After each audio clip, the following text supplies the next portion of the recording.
Motorola is expected to unveil the Edge 50 Pro at an event in India on April 3rd, but today a new report claims the Edge 50 Fusion will also get official on the same day.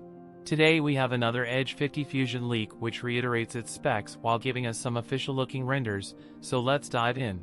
The renders show the Motorola handset in ballad blue, peacock pink, and tidal teal, with a hole punch cutout on the display for the selfie camera. It is seen with minimal bezels on the sides. The left spine of the handset is seen with the power and volume buttons. The volume button could also work as a fingerprint scanner. The Edge 50 Fusion is alleged to come with a curved 6.7-inch POL display. The Edge 50 Fusion is IP68 rated for dust and water resistance, and its screen is protected by a sheet of Gorilla Glass 5.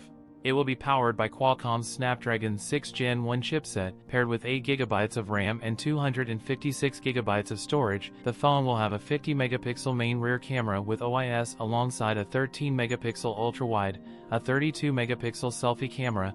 The handset could get a 5000 mAh battery with support for 68W wired fast charging. Pricing hasn't leaked per se, but is expected to be around $300 or 25,000 Indian rupees. We should likely learn more about the phone closer to its launch. That's it for today's video. If you enjoyed it, don't forget to like, comment, and subscribe for more content. Thanks for watching, and I'll see you in the next one.